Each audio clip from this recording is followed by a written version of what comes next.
अस्सलाम वालेकुम व्यूअर्स। उम्मीद है आप सब खैरियत से होंगे। दुआ है अल्लाह हम सबको मूजी वबाओं और परेशानियों से दूर रखे।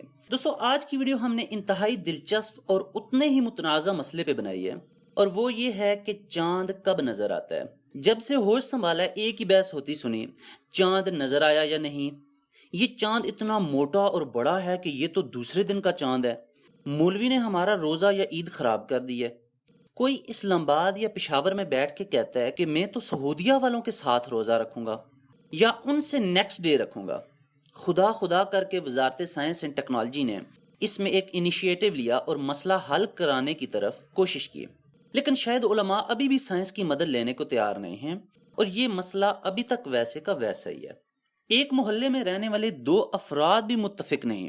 एक ने रोजा रखा होता तो दूसरा ईद की सवियां लेकर उसके घर के दरवाजे पे खड़ा होता और दिल ही दिल में गैस कर रहा होता कि ये मुझे इन सवैयों के बदले क्या देगा, और साथ कुछ हद तक अपनी यादाश्त भी दौड़ा रहा होता है कि पिछले साल इंतहाई मजे वाली खीर पता नहीं इन सब्ज गेट वालों ने दी थी या वो ब्राउन गेट वालों ने।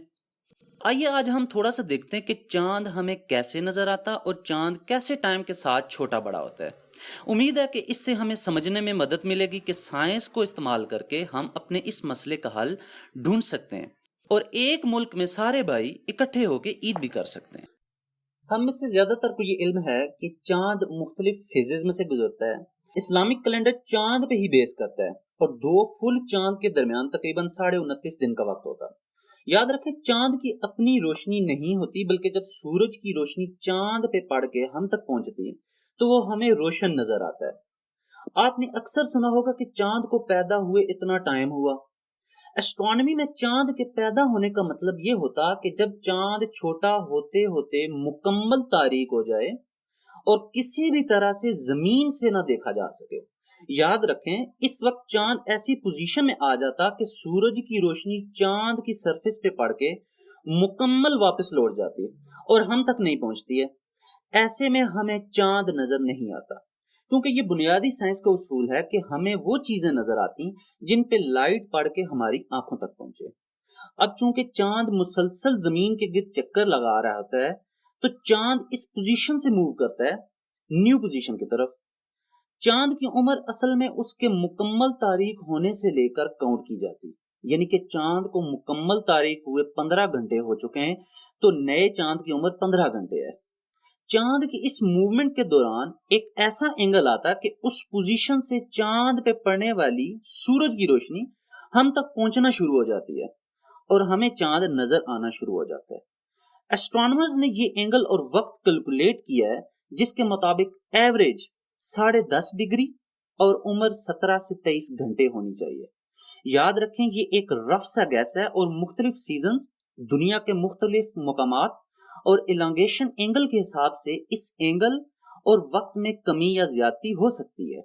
यही वजह है कि एक डिटेल्ड मैप बनाया जाता है जिसमें पूरी दुनिया के हिसाब से नक्शा बनाया जाता है कि एक खास वक्त पे चांद कहां कहां नजर आएगा और कहां उसको देखना नामुमकिन होगा।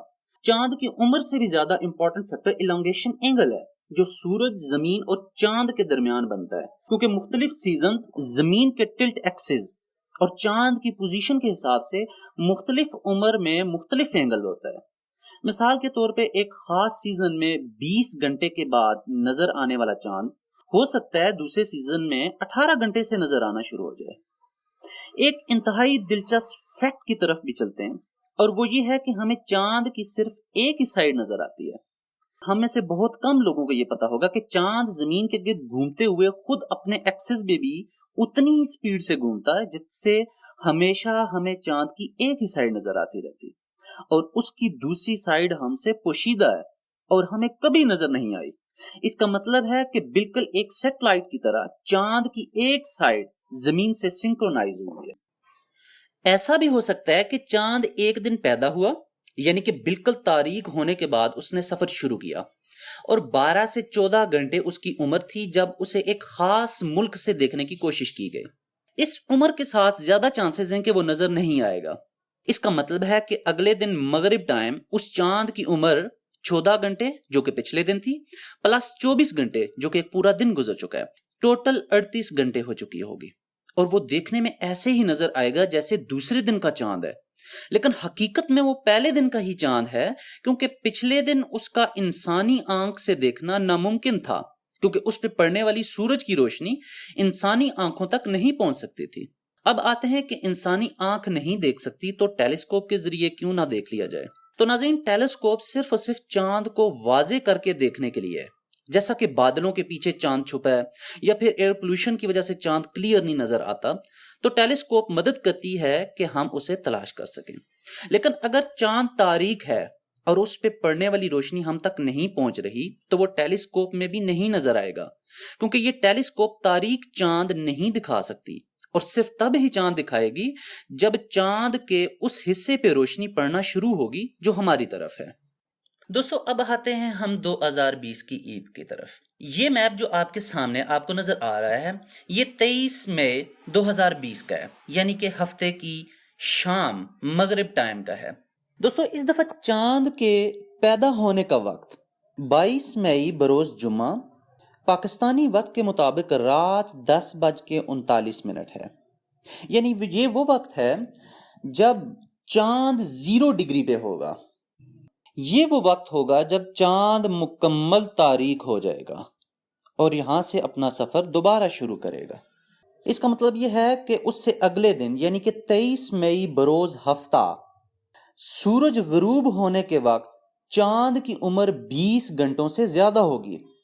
یہ عمر اتنی ہے کہ اس چاند کو ٹیلیسکوپ کے تھرو بآسانی دیکھا جا سکتا ہے۔ دوستو، آج کی سائنسی دور میں جہاں سائنس بہت سے شعبوں میں ہماری مدد کر رہی، وہاں کیوں نہ ہم چاند کے نظر یا نہ نظر آنے کے مسئلے میں بھی اس کی مدد لے لیں۔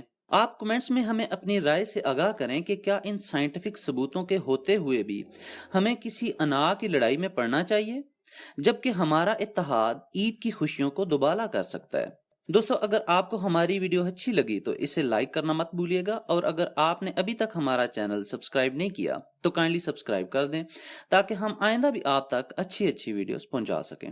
آخر میں تمام دوستوں کا شکریہ۔ اللہ ہم سب کو اتفاق سے اپنے عید منانے اور ان خوشیوں میں دوسرے مسلمان بھائیوں کو شامل کرنے کی توفیق دے۔ آمین۔